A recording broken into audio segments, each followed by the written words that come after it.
Why do 97% of writers fail? What are the problems that prevent us from writing, editing, brainstorming, publishing, getting feedback, and doing all the things to get our books out there? I have talked with over 3,000 writers in the past 6 months alone. Today, we're going to be exploring all 8 of those things, from accountability to lack of community to skill building to some not so obvious ones. We will also be doing some live coaching sessions. Welcome to the Right Now community. I'm Kaufman, and I'm on a mission to help the unpublished writers of the world with the lifestyle, process, and mindset that it takes to get their first books out there. One of the reasons that I see a lot of writers fail is because they don't have an established community. They do not have a support network. You can probably relate with this. If you have ever struggled with problems in your life, whether they were health concerns, whether they were relationships,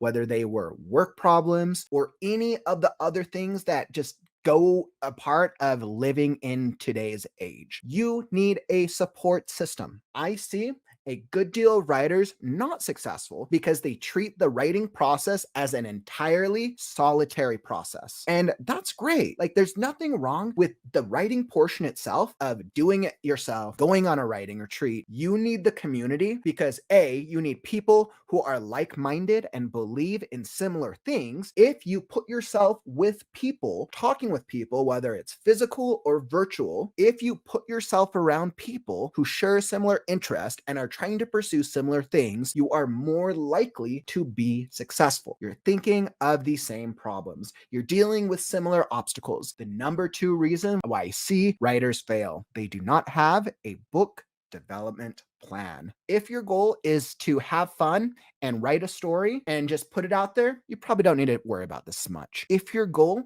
is to build a readership, to eventually make money, and to build a following as an author, you need a book development plan. How long is it going to take me to write this? What are my systems for consistency, accountability? What are the things in place? How am I going to get feedback for it? And I'm not talking about doing like the minutia of like, all right, I'm going to outline this. No, this is about what's the overall strategy for the book, what's the overall strategy for the marketing, and then what's the overall strategy for the book launch. And then the next book, if you're working on a series and you're going to do 5 books, how long is that going to take you? And it's all right if this takes 6 months or 6 years. There's no right or wrong way to this, but you have to be clear with what your goal is. You have to be clear with your lifestyle and your goal and your consistency. If I am writing a 100,000 word novel, how long am I going to work on it? If I am writing a fantasy novel, do I know what the conventions of the fantasy genre are? Do I know what the top best-selling books in the fantasy genre currently are this year? Because when you put your book out there, you're competing against these other books. You have to put yourself into that reader's mindset. Unpublished writer, I hate to break this to you, and I'm going to say this in the kindest way possible: nobody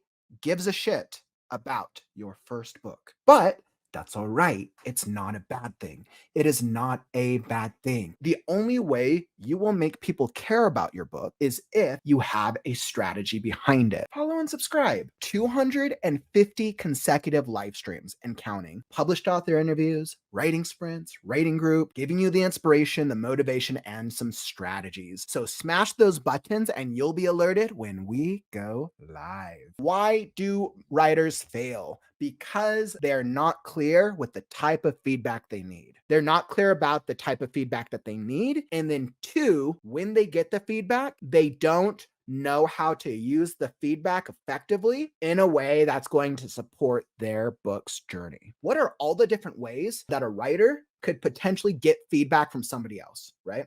We have alpha reading, we have beta reading, we have critiques or critique groups, developmental editing, line editing, copy editing, proofreading. How do you figure out what is the right type of feedback for you? Where is the book in its current draft? If you are in draft 3 of the book, what does it need? You know your book better than anybody else. So by understanding what your book needs, that is going to give you the insight and the indication for what the next step is. So if you're like, all right, I just finished my 3rd draft, I think it's great, I need to know what the problems are. Perfect. Then do an alpha or beta reading. They'll tell you the problems, get their background so you know how well read they are in your genre. If you're like, you know what, I feel like there's probably like a lot of technical problems. I feel like I'm a good writer, but maybe I have a tendency to head hop. Maybe dialogue isn't my strongest suit. Maybe there's just different things that I might struggle with. Then I might lean towards editing. Now, in a perfect world, we have readers. We can pay for readers, and then we can pay for an editor. Perfect world. We can pay for both.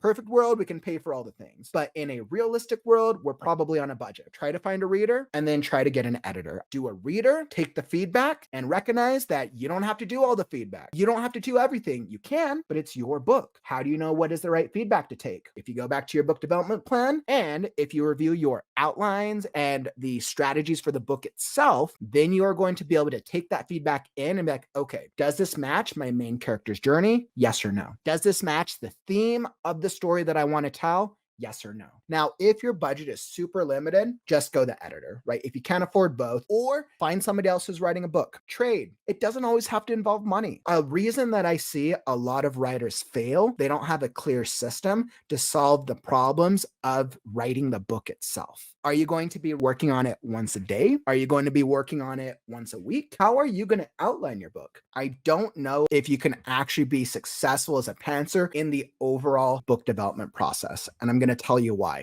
You can write the entire rough draft by the seat of your pants and have fun. You're going to have to figure out how to solve all of the problems of your book. Draft one, have fun. I have an outline, write an outline during draft one. In between draft one and draft two, list of problems. Draft two, solve the list of problems. In between draft two and three, problems, are they something that deserve their own draft, or can I just hop into the manuscript? Draft three, print it out, read through the draft. Are there any things that stand out that prevent it from being a smooth reading experience? Hand off to an editor. Draft four, fix editor's notes. In between draft four and draft five, what are the things that still need to be solved? Give it back to the editor if they have that type of option, or give it to somebody to read. Draft five is my goal is then to take it to a final draft. Now, this is going to be the draft between here and book launch. I might go through one more iteration, or I might go through ARC readers. I know I'm going to complete it because I know what my process is. I basically launched this new coaching program. A lot of writers don't really realize like, okay, I need a writer coach because I do so many different things. You get to focus on what you need. If a writer comes in and they're like, hey, I just need help. I want to publish the book. I don't really have a clear strategy.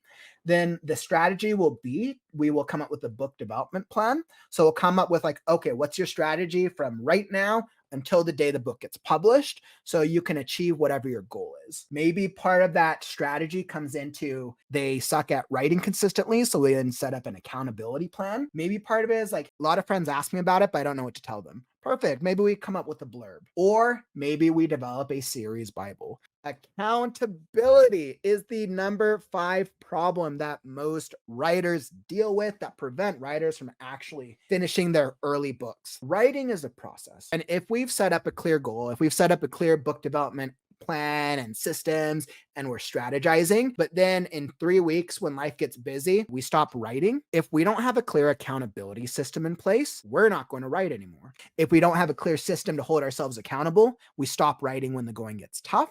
We stop writing when we feel unmotivated. We stop writing when we hit a skill problem. Many different ways you can hold yourself accountable during a writing community, right? Another thing is getting an accountability partner, having a friend or a family member hold you accountable when you don't write. You need to have a clear consequence system that is works for you and that B isn't going to minimize you from wanting to pursue the writing journey. Part of the reason that I have been live streaming this process was because I needed a way to hold myself accountable. I have written so many different types of books, short stories, and scripts throughout my first 25 years of writing. Problem number 6, new writing techniques. When a writer does not have a clear plan for learning new things and evolving their craft, their writing will not evolve. If you don't learn new things as a writer, you're not going to become a better writer. You'll just always be writing the same things. For one person, that could be, okay, I just want to learn one new word every day. So when I'm writing, I could like think about those words. For another writer, a new writing technique that I've never tried before, one of my favorite writing techniques, rule of threes, if I use the same word or phrase or idea 3 times, it calls that awareness to the reader. Down in the YouTube description is the playlist Writing Events for Unpublished Writers. These are some of our big standalone events from the past 6 months, from the Write-a-thon, the website review stream, the gaming stream, and a couple other ones which really stood out. So definitely check it out if you want to know more. The 7th problem that prevents us from writing our first books is mindset. Sometimes for a lot of writers, it comes down to having a level of self-awareness and a level of self-esteem, both for the writing process itself and for the way that it's going to be perceived by the world. We have to have enough self-awareness to be able to create characters, plots, and a world that is going to connect with other real human beings. When we don't have that maturity, that level of self-awareness, it is more difficult to write things that feel believable. Sometimes writers get away with it, absolutely. If you have enough maturity and you have this enough self-awareness of yourself, you're going to be fine when people give you feedback that you do not like about your book. But if we haven't set up clear expectations within ourselves, we're going to feel upset. We are going to feel disappointed. We are going to feel sad. If I feel like I wrote the most incredible character in the history of characters, they're so cool, they're badass, got the moves, description was awesome, they wear the things, the plot is cool, and then I get somebody who writes a scathing review about how they are the most two-dimensional, worst character in the entire world, I'm going to go home and cry. Feedback is always subjective. It's not just that one. It's when we add those things together that add to our insecurity about being a writer. Now I'm thinking the next week of like, well, maybe my characters aren't that great. And then I start comparing myself. These writers always do these things. Those books are so great. My stuff feels like garbage. Then we start comparing. We minimize our own experience. And then that leads to our mindset of, well, you know what? Maybe I'm not that good of a writer. Maybe I'll never be successful. It's all these self-doubts and self-criticism and negative talk to ourselves. You need to be all right with the fact that you can put your book out there, that people might not like your book. We can do all the systems and all the things to make our book as awesome as possible. Readers get to choose how to consume the book. If you're writing a script, viewers and audience get to choose how they want to consume your script. If you're writing a graphic novel, readers get to choose how they want to consume their graphic novels. What's the one thing we do not want to lose? Time. If I invest this time into this book, I need a return on investment. I need to have some type of thing that makes this entire process worthwhile. If I do not feel like I'm reaching that progress, if I do not feel like I'm reaching that milestone, my mindset is going to be affected, which is why 97% of writers fail. Problem number 8, loving the process and not the outcome, is one of the biggest problems that I see why a lot of writers fail. If you're going into writing a book because you want to make money, that's great. If that's the only reason that you're going into writing a book, do something easier. Writing a book takes time, and that's all right. It's all right for it to take time, but you have to be clear that it's going to take time. And that's why number 8, loving the process, ties into all 7 of these problems. If you don't love the process, you won't want to join a community with other writers who also love the process. If you don't love the process, you won't be able to come up with a plan because you won't think of the long term, right? You'll be thinking of that end goal, but you won't be thinking of all the steps that you need to take to get there. You don't love the process, the feedback will get to you. The critiques will get you down. You have to enjoy it more than the obstacles that are going to happen as part of the journey. You have to find systems that you love. You have to try different things that you enjoy. You will not keep yourself accountable. You won't try to learn new things. We make changes in our growth and our mindset when we feel something strongly. Love the process, not the outcome. If you have learned anything today, or you realize like, hey, maybe I do need a writing coach, reach out. If you're looking to hire a writing coach, the affordable coaching experience for unpublished writers, shoot me an email. We can set up a free consultation and figure out, is the writing coaching experience, is this right for you? How can I best serve you? Most importantly, we can help you with writing that book and actually being successful with the whole process. That, my friends, is all that I got for you. Don't forget, words are wind, but stories are forever. I'm Kaufman, and I'll catch you on the morrow.